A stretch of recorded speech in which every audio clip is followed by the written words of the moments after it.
மஞ்சள். பொதுவா நல்ல காரியங்கள் ஸ்டார்ட் பண்றதுக்கு முன்னாடி இந்த மஞ்சள் எடுத்து வச்சுதான் ஸ்டார்ட் பண்ணுவாங்க. நம்ம வீட்டுல கூட நம்ம அம்மா அக்கா தங்கைகள் நமக்காக நாம நல்லா இருக்கணும்ன்றதுக்காக மஞ்சள் புடவை கட்டிக்கிட்டு தான் வேண்டிக்குவாங்க. அந்த மஞ்சள்னாலே ஒரு தனி வைப்பு தாங்க. நம்ம கொடியில கூட அந்த வைப்ரண்டான அந்த எனர்ஜெட்டிக்கான அந்த மஞ்சள் இருக்குமே. அந்த மாதிரி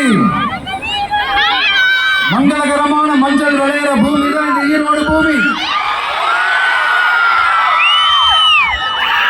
இங்க வந்து மஞ்சளை பத்தி பேசாம வேற எங்க போய் பேசுறது? அது மட்டும் இல்ல, இங்க ஒரு மகத்தான ஒரு மனிதரை பத்தி நம்ம பேசி ஆகணும். இந்த ஈரோடு மண் விவசாயத்துக்கும் பேர் போன மண். இங்க நடக்கிற அந்த விவசாயத்துக்கு மிக முக்கியமான ஒரு கவசமா இருக்கிறது என்ன தெரியுமா? காளிங்கராயன் அணை, காளிங்கராயன் கால்வாய். காளிங்கராயன் அணை கட்டினதுலையும் கால்வாய் கட்டினதுலையும் உயிரான உணர்வு பூர்வமான நிறைய விஷயங்கள் இருக்கு. அப்படி அந்த ப்ராசஸ்ல அவர் அந்த அணை கட்டும் போதும் கால்வாய் வெட்டும் போதும் ரொம்ப சோர்வடைஞ்சிட்டாராம். அப்ப அவங்க அம்மா அதை பார்த்துட்டு சொன்னாங்களாம், மகனே காளிங்கா, தயிர் வித்த காசு தாழ்வாரம் வரைக்கும் இருக்குது, மோர் வித்த காசு முகட வரைக்கும் இருக்குது, அதை எடுத்துக்கிட்டு போய் அணையை கட்டியா கால்வாயை வெட்டியான்னு சொல்லி தைரியம் கொடுத்தாங்களாம். பெத்த அம்மா கொடுக்கிற அந்த தைரியம் இருக்கு பாருங்க, அதை தாண்டி வர எதுவுமே கிடையாது. ஒரு மனுஷனால எதையும் சாதிச்சு காட்ட முடியும். அப்படி ஒரு தைரியத்தை தான் இப்ப நீங்க என்னுடைய அம்மா அக்கா தங்கைகள் நண்பர்கள் தோழர்கள் எல்லாரும் எனக்கு கொடுத்திருக்கிறீங்க. அதே தைரியத்தை, அதே துணையா என் கூட நிக்கிறீங்க. இதை எப்படி நம்ம பிரிச்சு விடலாம்? இதை எப்படி நம்ம கெடுக்கலாம்? என்னெல்லாம் அவதூறுகள் நம்ம விஜய் மேல சொல்லி மக்களை நம்ப வைக்கலாம்? என்னெல்லாம் சூழ்ச்சிகள் நம்ம விஜய் மேல பண்ணி மக்களை நம்ப வைக்கலாம்? இப்படி சூழ்ச்சிகளை மட்டுமே நம்பி குழப்ப நடத்துற சில சூழ்ச்சிக்கார கூட்டங்கள் இதை தொடர்ந்து செஞ்சுக்கிட்டு தான் இருக்கு. ஆனா அவங்களுக்கு தெரியாது, இது இன்னைக்கு நேற்று வந்த உறவு இல்ல. கிட்டத்தட்ட 30-33 வருஷத்துக்கு மேல இருக்கிற உறவு. நான் சினிமாக்கு வந்தப்ப எனக்கு வயசு 10. அப்ப ஸ்டார்ட் ஆகி போயிட்டு இருக்குது, அவங்களுக்கு தெரியாம போச்சு. அதனால என்ன பண்ணாலும், நீங்க என்ன ட்ரை பண்ணாலும், எல்லாத்தையும் விட்டுட்டு மக்களுக்காக வந்திருக்கிற இந்த விஜய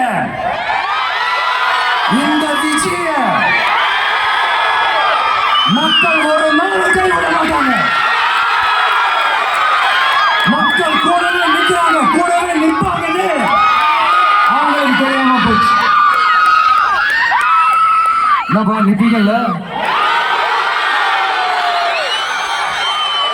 உங்களை நம்பிதான்ப்பா வந்திருக்கிற. இந்த சத்தம் தாங்க பூரா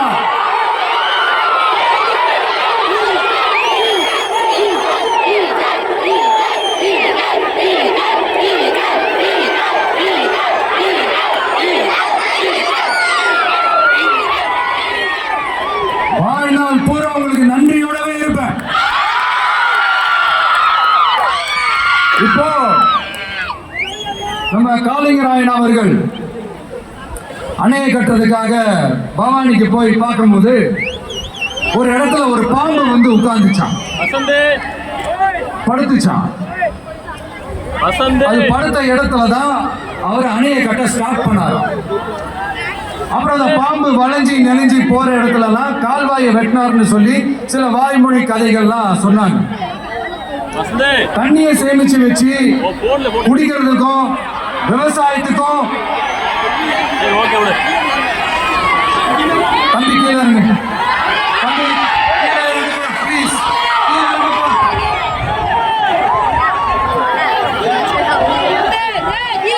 ஓகே தேங்க்யூ. கீழே கீழே இறங்குப்பா, நீ இறங்கினாதான் புத்தம் கொடுப்பேன்.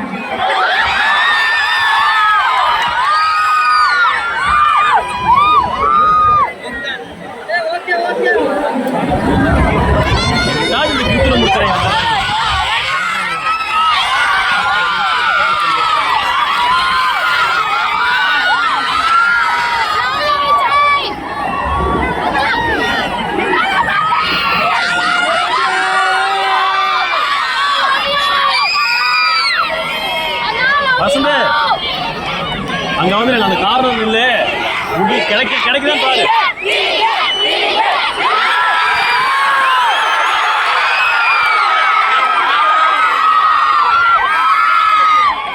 இப்படி தண்ணியை சேமிச்சு வச்சு குடிக்கிறதுக்கும் விவசாயத்துக்கும் வழி வகுக்கிறது எவ்வளவு பெரிய ஒரு நல்ல விஷயம். சோ இந்த மாதிரி நல்ல விஷயங்கள்லாம் செஞ்சிட்டு கதைகள் சொன்னா பரவாயில்ல, எதுவுமே செய்யாம கதைகளை மட்டும் அடிச்சு விடுறது எப்படி? அத்திக்கடவு அவிநாசி திட்டத்தை இன்னும் விரிவுபடுத்தினா அந்த 3 மாவட்டத்தில் இருக்கிற லட்சக்கணக்கான மக்களுக்கு எவ்வளவு பிரயோஜனமா இருக்கும். எத்தனையோ லட்சம் ஏக்கர் நிலங்கள்ல விவசாயம் நடத்தினா எவ்வளவு பிரயோஜனமா இருக்கும். ஏன் இதெல்லாம் பண்ண மாட்டேன்றீங்க? வள்ளுவர் கோட்டத்துக்கு காட்டுற அக்கறைய இங்க மக்கள் வாழ்வாதாரத்துல கொஞ்சம் காட்டலாம்ல, ஏன் காட்ட மாட்டேன்றீங்க? கவர்மெண்ட் நடத்துறாங்களா இல்ல கண்காட்சி நடத்துறாங்களா? இந்த 21ஆம் நூற்றாண்டிலே மக்களை பத்தி எதுவுமே யோசிக்கிறது இல்ல. ஆனா அந்த காலத்திலேயே இது எல்லாத்தையும் பத்தி யோசிச்ச, மக்களை பத்தி, குடிக்கிற தண்ணியை பத்தி, விவசாயத்தை பத்தி, அணை கட்டுறதை பத்தி, கால்வாய் வெட்டுறதை பத்தி, இதெல்லாம் எங்க இருந்து? பவானியிலிருந்து நொய்யலாறு வரைக்கும் கால்வாய் வெட்டி இதெல்லாத்தையும் பத்தி யோசிச்ச காளிங்கராயன் அவர்களுக்கு கோடி கும்பிடு போட்டாலும் பார்த்தாங்க. இப்படி அந்த காலத்துல இருந்த ஒரு ஹீரோவை பத்தி பேசிட்டு இந்த காலத்துல, அதாவது 1920 செஞ்சுரியில இருந்த ஒரு ஹீரோவையும் பத்தி நம்ம பேசி ஆகணும்ல. ஒருத்தர் இலக்கிய மனம் கொண்ட ஹீரோனா இன்னொருத்தர் இரும்பு மாதிரி அயன் மேன் தான். எஸ், நம்ம ஈரோடு கடப்பாறை தான்.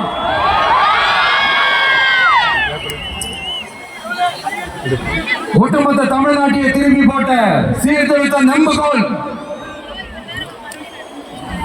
ஈரோடு மாவட்டத்துல பிறந்த அவர்தான் இந்தியாவுக்கு இடஒதுக்கீடு சம்பந்தமான அரசியல் சட்டத்தை திருத்தறதுக்காக போராட்டம் நடத்தினவர் யாரு? நம்ம தந்தை பெரியாரு. 100 வருஷத்துக்கு முன்னாடியே வகுப்பு வாரி பிரதிநிதித்துவம் வேணும்னு கேட்டவர். அன்னைக்கும் சரி இன்னைக்கும் சரி ஒரு ஆச்சரியத்தோட பார்க்கக்கூடிய ஒரு மனிதர், நம்மளுடைய கொள்கை தலைவர். அப்ப அண்ணாவும் எம்ஜிஆரும் யாரு? பெரியார் அவர்கள் கிட்ட இருந்து எங்களுக்கு தேவையான கொள்கைகளை எடுத்துக்கிட்டோம். அவரை ஃபாலோ பண்ற, அவரை வழிகாட்டி ஏத்துக்கிட்ட அண்ணா அவர்கள் கிட்ட இருந்தோம், எம்ஜிஆர் அவர்கள் கிட்ட இருந்தோம் தேர்தல் அணுகுமுறையை எடுத்துக்கிட்டோம். அண்ணாவும் எம்ஜிஆரும் தமிழ்நாட்டோட சொத்து. அவங்கள பயன்படுத்துறத பத்தி யாரும் இங்க கம்ப்ளைண்ட் எல்லாம் பண்ண முடியாது. அண்ணா எங்களோடது, எம்ஜிஆர் எங்களோடது, நீங்களா எடுத்துக்க கூடாது அப்படிலாம் யாரும் இங்க அழுதுட்டு இருக்க முடியாது சொல்லிட்டேன். அதனால நாங்க ஒரு வழியில அரசியல் செஞ்சுக்கிட்டு போயிட்டு இருக்கிறோம். உங்களுக்கு தான் டிவிக்கு ஒரு பொருட்டே இல்லைல்ல, அப்புறம் ஏன் கதறீங்க? அப்படியே ஆளாளுக்கு அங்க போயிட்டு இங்க போயிட்டு புலம்பி தள்ளிக்கிட்டு இருக்கிறீங்க. இது எப்படி இருக்கு தெரியுமா? எனக்கு பயம் இல்ல, எனக்கு பயம் இல்ல. சும்மா பாட்டு பாடிக்கிட்டு இந்த நடுங்கிக்கிட்டு சின்ன பசங்க நடந்து போவாங்க, அந்த மாதிரி இருக்கு. முதல்ல மண்டையில இருக்கிற கொண்டைய மறைங்க சார்.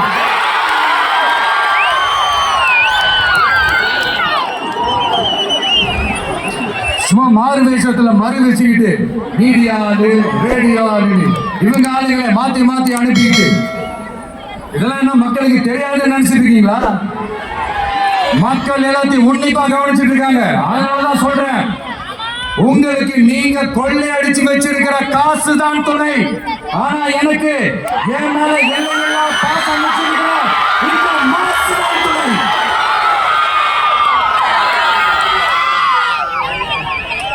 இப்படி நமக்கு துணையா இருக்கிற ஈரோடு மக்களுக்காக நான் இப்போ குரல் கொடுக்கலான்னு வந்திருக்கிறேன். சரி, இப்ப விஷயத்துக்கு வருவோம். பெரியார் அவர்கள் கிட்ட இருந்த அந்த செல்வாக்கையும் அந்த பதவிகளையும் அந்த பவரையும் வச்சுக்கிட்டு அவர் என்ன சொன்னார் தெரியுமா? இவ்வளவு செல்வாக்கு, இவ்வளவு பதவிகள், இவ்வளவு பவர் இருந்தோம் நான் ஒரு 5 பைசா காசு சம்பாதிச்சிருப்பேனா? எனக்கோ இல்ல குடும்பத்துக்கோ பட்டங்கள் வேணும், பதவி வேணும் ஏதாவது கேட்டிருப்பேனா? இல்ல ஏதாவது லாபம் பார்த்திருப்பேனா? இல்ல எதுக்காவது ஆசைப்பட்டிருப்பேனா? ஆனா அவரு பேரை சொல்லிக்கிட்டு அவருடைய கொள்கையை ஃபாலோ பண்றதா சொல்லிக்கிட்டு இப்ப ஆட்சியில இருக்கிறவங்க என்னெல்லாம் செய்யறாங்கன்னு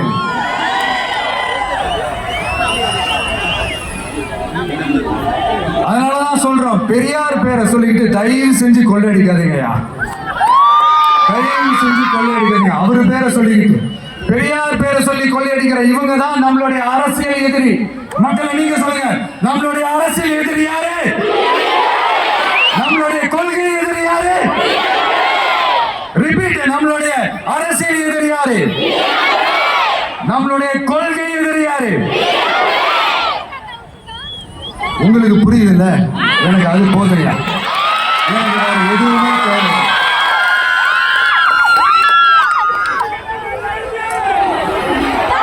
அதனாலதான்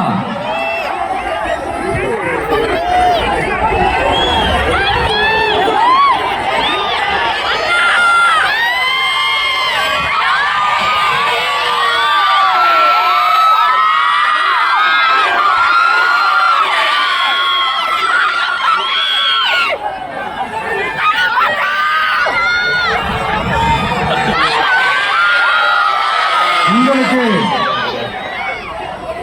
நம்மளை பத்தி நம்ம அரசியலோட நீங்க எல்லாரும் என்னோட அரசியலோட கனெக்டடா இருக்கீங்கன்றது ரொம்ப தெளிவா தெரியுது.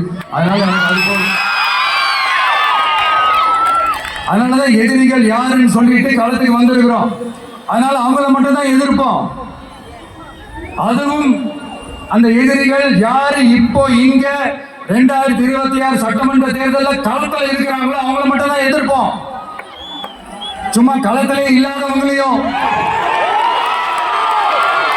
களத்துக்கும் அவங்களுக்கும் சம்பந்தமே இல்லாதவங்களையும்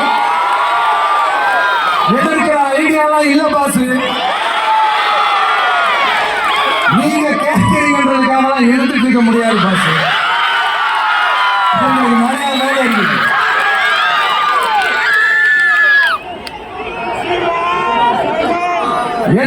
எத்தனை பொய்யான வாக்குறுதிகள். வந்த உடனே நீட்டை ரத்து செய்வோம், கல்வி கடனை ரத்து செய்வோம், கேஸ் சிலிண்டருக்கு மானியமா 100 ரூபாய் தருவோம், என்னெல்லாம் அடிச்சு விட்டுட்டு இன்னி வரைக்கும் கேட்கிறேன், இதெல்லாம் சொன்னாங்களே செஞ்சாங்களா? எப்பவுமே இப்படிதான், சொல்றது ஒண்ணு செய்யறது ஒண்ணு. திமுகவும் பிரச்சனைகளும் பெரிதால் போட்டு ஓட்டின ஃப்ரெண்ட்ஸ் மாதிரி ஒன்ன பிரிக்கவே முடியாது. இது இப்போ ஈரோடு பகுதியில் இருக்கிற பிரச்சனையை பத்தி பேசுவோம். பெரியார் பேரை மட்டும் சொல்லிக்கிட்டு எப்படி அவரோட கொள்கைகளுக்கு எதிராக செயல்படுறாங்களோ அப்படிதான் இந்த மஞ்சள் நகரத்தோட மஞ்சளுக்கும் ஒண்ணு பண்ணல, மஞ்சள் விவசாயிகளுக்கும் ஒண்ணு பண்ணல. ஆராய்ச்சி மையம், சிறப்பு மையம்னு கோடியா டெண்டர் விட்டாங்க, பேருக்கு கட்டிடத்தை கட்டினாங்க. ஆனா உலகமே போட்டி போட்டு வாங்குற மஞ்சளை மதிப்பு கூட்டி விற்பனை செய்ய அதாவது அதோட வேல்யூ இன்க்ரீஸ் பண்ணி நம்ம விவசாயிகளுக்கும் இந்த மாவட்ட மக்களுக்கும் நன்மை செய்ய இதுவரைக்கும் என்ன செஞ்சிருக்காங்கன்னு யோசிச்சு பார்த்தா ஒரு பெரிய ஜீரோ தான். கரும்பு நெல்லுக்கு அரசாங்கம் விலை பிக்ஸ் பண்றாங்க, அதையும் ஒழுங்கா பண்றதில்ல. ஒவ்வொரு முறையும் பிரச்சனை. அங்க நெல் கொள்முதல் செய்யறதுல ஊழல். சரி, நாம கஷ்டப்பட்டு விளைய வச்சது வீணா போக கூடாதுன்னு நினைச்சு நம்ம விவசாயிகள் கேட்கிற லஞ்சத்தை கொடுத்தாலும் அதுக்கப்புறம் கூட அந்த கொள்முதல் ஒழுங்கா நடக்கிறது இல்லை. அதையும் தாண்டி ஏதோ ஒரு விலை விவசாயிகளுக்கு கிடைக்குது. அப்படிலாம் இல்லாம ஒழுங்கா நேர்மையா நம்ம மஞ்சளுக்கும் நியாயமான விலை பிக்ஸ் பண்ணி தரமான விதைகளை கொடுத்தா என்ன குறைஞ்சா போயிடுவாங்க? இதெல்லாம் யோசிக்கிறதுக்கு அவங்களுக்கு நேரமே இல்லை. 24x7 அவங்களோட யோசனை என்ன தெரியுமா? இந்த விஜயை எப்படி முடக்கலாம், தமிழக வெற்றி கழகத்தை எப்படியெல்லாம் முடக்கலாம் அப்படிதான் அவங்களுடைய சிந்தனையே. 24x7. எத்தனையோ வருஷத்துக்கு முன்னாடி நம்ம காளிங்கராயர் நதிகளின் இணைப்புக்கு முன்னோடியா இருந்தார். பவானி ஆத்துல அவர் அதிகமான தண்ணி அணை கட்டி தேக்கி தண்ணீர் வறட்சியான பகுதிகளுக்கு அனுப்பினாரு. ஆனா இன்னைக்கு இவ்வளவு நவீன வசதிகள் இருந்தோம், இவ்வளவு சயின்ஸ் வளர்ச்சிகள் இருந்தோம், இவ்வளவு டெக்னாலஜி வளர்ச்சிகள் இருந்தோம், அவங்க வாக்குறுதியில் ஒண்ணு கொடுத்தாங்கல்ல, பவானி நொய்யலாறு அமராவதி 6 இணைப்பு திட்டத்துக்கு ஒரு துரும்ப கூட கிள்ளி போடல. வாக்குறுதி நம்பர் 103 சொன்னாங்களே, செஞ்சாங்களா? சரி, இதாவது ஒரு பெரிய ப்ராஜெக்ட். ஆறுகளை சுத்தப்படுத்த பல ஆயிரம் கோடி நிதி ஒதுக்குவோம், தமிழ்நாட்டில் உள்ள ஆறுகளை சுத்தப்படுத்துவோம்னு சொன்னாங்களே, செஞ்சாங்களா? ஆனா ஆத்து மணலை கொள்ளையடிக்கிறதுல மட்டும் வேலையை கரெக்டா செய்வாங்க. இதை நான் ஏன் திரும்ப திரும்ப சொல்றேன்னா, மக்களே நீங்க புரிஞ்சுக்கணும். கொஞ்சம் மசந்தா மற்ற மாவட்டங்கள்ல மணல் காணாம போன மாதிரி, மலைகள் காணாம போன மாதிரி, நம்ம மாவட்டத்தில் தனி வளத்தை கொடுத்த செம்மண்ணும் காணாம போறதுக்கு வாய்ப்பு இருக்கு மக்களே.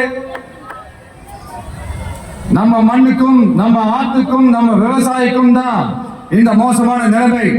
அதனால ஏதாவது தொழில் செஞ்சு பிழைக்கலாம்னு பார்த்தா அதுக்கும் எங்க விடுறாங்க. தொழில் பார்த்தா 30% நெசவாளர்களுக்கு கூலி பாக்கி. அரசாங்கம் நம்ம நெசவாளர்கள் கிட்ட இருந்து கொள்முதல் செய்த வேட்டி சேலைக்கான கூலியை கூட போராடித்தான் வாங்க வேண்டியதா இருக்கு. அது சலுகையோ உதவியோ நலத்திட்டமோ கிடைக்காது. நம்ம உழைப்புக்கான ஊதியம், நம்மளோட உரிமை, அதுக்கே போராட வேண்டிய நிலையில தான் இந்த அரசாங்கம் நம்மளை வச்சிருக்கு. நல்லா பார்த்துக்கங்க மக்களே, உரிமைக்கு குரல் கொடுத்தவங்க தான் இவங்க. சிறு குறு தொழில்கள் பீக் ஹவர்ஸ் சார்ஜ்னு கரண்ட்டுக்கு அநியாய விலை வச்சு அதையும் செய்ய விடாம நம்மளை முடக்கிறாங்க. அந்த பீக் ஹவர்ஸ் சார்ஜ் கொள்ளையால எத்தனை வருஷமா எவ்வளவு பேர் பாதிக்கப்படுறோம், எவ்வளவு தொழில்கள் பாதிக்கப்படுது. நாமளும் கத்துறோம், போராடுறோம், கோரிக்கை வைக்கிறோம். எதையாவது இவங்க கண்டுக்கிறாங்களா? கொஞ்சம் யோசிங்க. ஏன் கண்டுக்க மாட்டேன்றாங்கன்னு கொஞ்சம் யோசிங்க. அப்பதாங்க பிரைவேட்ல அதிக விலைக்கு கரண்ட் வாங்க முடியும், அதுக்கு டெண்டர் விட முடியும். அப்படி டெண்டர் விட்ட மேட்டர்ல எல்லாம் என்ன நடக்கும்னு உங்களுக்கும் தெரியும், எனக்கும் தெரியும், நம்ம எல்லாருக்குமே தெரியும். இந்த மாதிரி ஈரோட்ல மட்டும் இல்ல, எந்த மாவட்டத்துக்கு போனாலும் பிரச்சனைகள் மேல பிரச்சனைகள் தான். அதெல்லாம் தீர்க்கிறதுக்கு ஒரு சொல்யூஷன் கூட சொல்லாம இதுல வேற பெருமையா மாடல் அரசுங்கிறது இல்ல. நான் கேட்கிறேன், கூச்சமா இல்ல?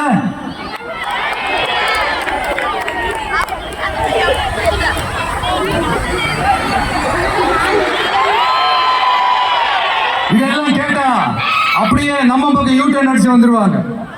விஜய் என்ன அரசியல பேச மாட்டேன்றாரு, விஜய் என்ன சினிமா டைலாக் மாதிரி பேசுறாரு, விஜய் என்ன பஞ்சு டைலாக் பேசுறாரு, விஜய் என்ன 10 நிமிஷம் தான் பேசுறாரு, 9 நிமிஷம் தான் பேசுறாரு. நான் எத்தனை நிமிஷம் பேசுறேன் உங்களுக்கு என்ன சார்? நான் எப்படி பேசுறேன் உங்களுக்கு என்ன சார்?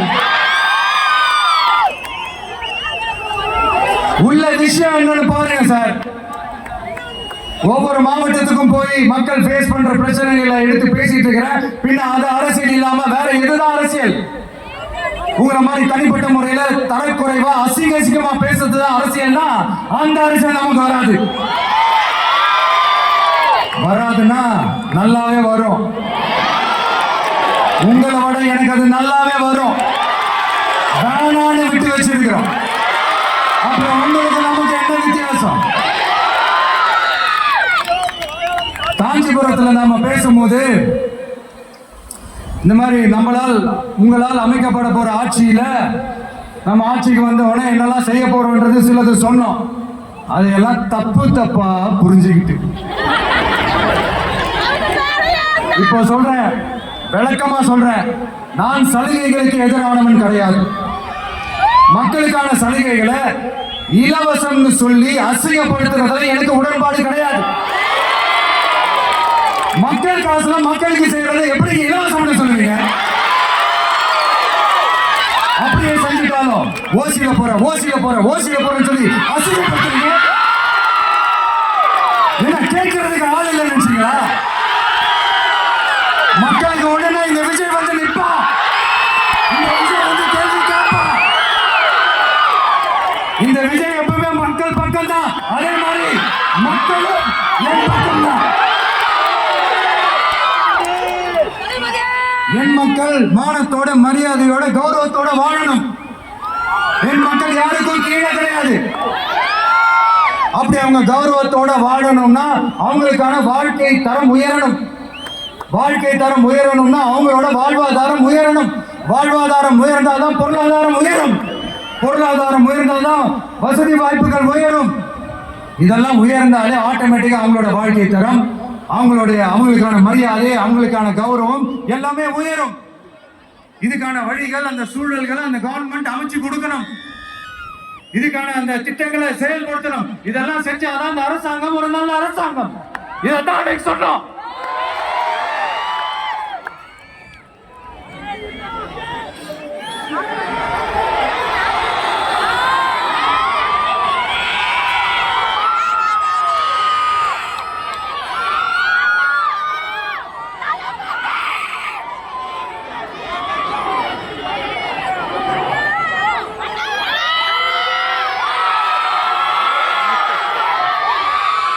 இதைத்தான் இன்னைக்கு சொன்னோம். உடனே சொன்னா மட்டும் போதுமா? எப்படி செயல்படுத்துவீங்க? நாங்க என்ன வாயிலேயே வடை சுடுறதுக்கு டிஎம்கேவா?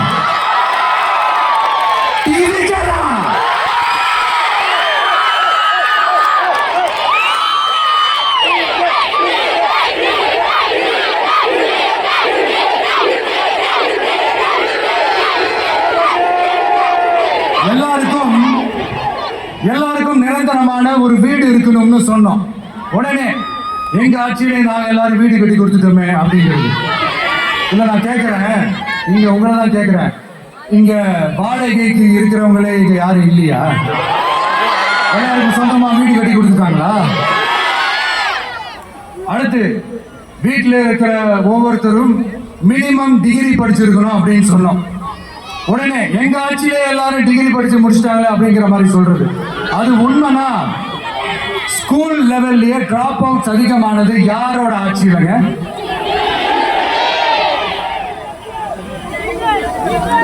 பசங்க பிள்ளைங்க யாரும் ஸ்கூல்ல சேரணும்னு சொல்லிட்டு எனக்கு தெரிஞ்சு 207 கவர்மெண்ட் ஸ்கூல்ஸ் மூடினது யாரோட ஆட்சியிலங்க?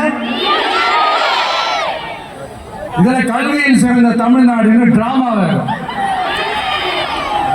அடுத்து குடும்பத்துல ஒருத்தருக்கு நிரந்தரமான வருமானம் வரணும், வேலை வாய்ப்பு கிடைக்கணும் அப்படின்னா நாங்க கொடுக்காத வருமானமா, நாங்க கொடுக்காத வேலையா அப்படிங்கிறது. எத்தனையோ லட்சம் காலி பணியிடங்கள் நிரப்புவோம்னு வாக்குறுதி கொடுத்துட்டு ஆட்சிக்கு வந்தீங்கல்ல, எத்தனை லட்சம் காலி பணியிடங்களை நிரப்புனீங்க? அட்லீஸ்ட் 1 லட்சம் காலி பணியிடங்களாவது நிரப்புனீங்களா? இதெல்லாம் சொல்லிட்டு மக்களை ஏமாத்துறது யாரோட ஆட்சியிலங்க? அடுத்து ரொம்ப முக்கியமா, பெண்களுக்கு பாதுகாப்பு இல்ல, சட்டம் ஒழுங்கு சரியா இல்லைன்னு சொன்னா தமிழ்நாட்டில் பெண்கள் பாதுகாப்பு தான் அதிகமா இருக்குதான். நீங்க சொல்லுங்க மக்களை, பெண்கள் பாதுகாப்பு இருக்கு, சட்டம் ஒழுங்கு சரியா இருக்கு?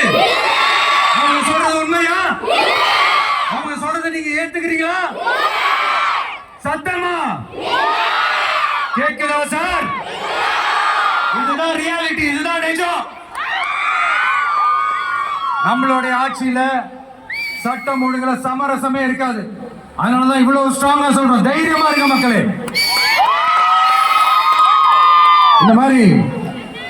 இந்த மாதிரி விஷயங்கள்லாம் நம்ம மக்கள் கிட்ட எடுத்து சொன்னா உடனே இந்த இது எடுத்து வந்துடுவாங்க.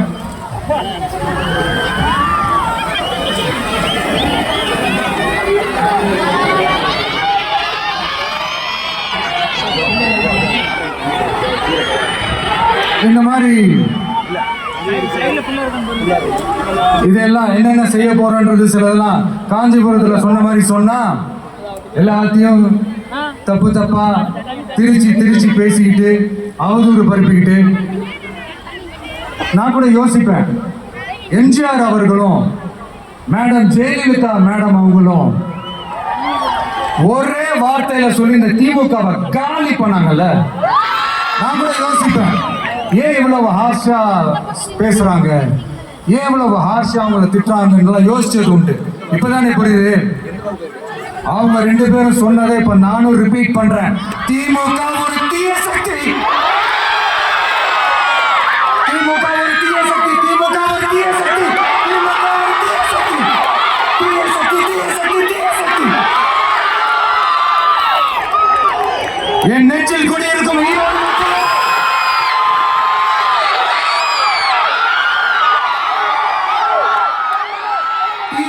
ஒரு தூய சக்தி. டிவிக்கே ஒரு தூய சக்தி, தூய சக்தி டிவிகேவுக்கும் தீய சக்தி டிஎம்கேவுக்கும் தான் போட்டியே.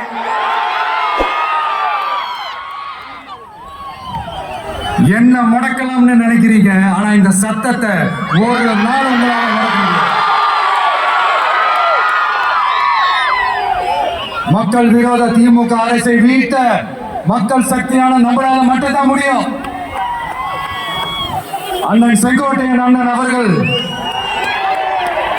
நம்ம கூட வந்து சேர்ந்தது நமக்கு ஒரு மிகப்பெரிய ஒரு பலம். அந்த மாதிரி செங்கோட்டையன் அண்ணன் அவர்கள் மாதிரி இன்னும் நிறைய பேர் வந்து சேர இருக்கிறாங்க. அவங்க எல்லாருக்குமே இந்த உரிய அங்கீகாரத்தை கொடுப்போம். அது மட்டும் இல்ல, அப்புறம் இன்னொரு விஷயம் சொல்ல மறந்துட்டேன். இப்ப ரீசெண்டா ஒரு இடத்துல நம்ம சிஎம் சார் அவர்கள் பேசும்போது சொன்னாங்க, ஏன் கேரக்டரையே புரிஞ்சுக்க மாட்டேங்கிற, இது சினிமா டயலாக் இல்லையா? நான் ஏதாவது பேசினா சினிமா டயலாகா, சார் பேசினா அது சினிமா டயலாக் இல்லையா? சிலப்பதிகாரத்துல இருந்து எடுத்ததா அந்த லைன், என் கேரக்டரையே புரிஞ்சிக்க மாட்டேன்றது. உங்களை எப்படிதான் சார் புரிஞ்சுக்கிறது? எந்தெந்த விஷயத்துலாம் சார் உங்க கேரக்டர் நாங்க புரிஞ்சுக்கிறது? அதையும் நீங்களே சொல்லிட்டீங்கன்னா கொஞ்சம் நல்லா இருக்கும் சார். சட்டம் ஒழுங்குல நாடே சந்தி சிரிக்கிறேன் அதுலையா? பெண்கள் பாதுகாப்புல நாடே சந்தி சிரிக்கிறேன் அதுலையா? பொய் வாக்குறுதிகளா கொடுத்து ஏமாத்து ஆட்சிக்கு வந்தீங்களே அதுலையா? இதெல்லாம் சார் உங்க கேரக்டர் நாங்க புரிஞ்சுக்கிறது.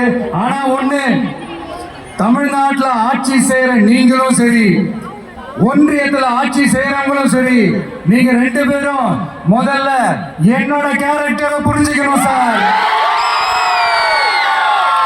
என்னோட கேரக்டர்னு சொன்னது நம்ம மக்களோட கேரக்டர். 2026 சட்டமன்ற தேர்தலோட அந்த கேரக்டரை கொஞ்சம் வேற மாதிரி சார். அதை கொஞ்சம் தயவு செஞ்சு நீங்க புரிஞ்சுக்கணும் சார். புரிஞ்சுக்கணும், மக்களே உங்களுக்கு புரிய வைப்பாங்க சார்.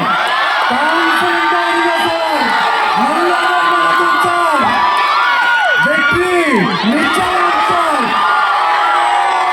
மீண்டும் சந்திக்கும் வரை நன்றி, வணக்கம் சார். நண்பா, நன்றிகள். இங்க வந்து எல்லாம் வந்து பார்த்தோம், எல்லாம் நல்லபடியா நடந்தது. சேஃபா வந்துட்டு சேஃபா வீட்டுக்கு போய் போயிடுங்க. எனக்கு எல்லாத்தையும் விட நீங்க தான் எனக்கு முக்கியம். தயவு செஞ்சு சேஃப்டியா போயிட்டு வாங்க. ஒரு ஈரோடு செல்ஃபி ஒன்று எடுப்போமா?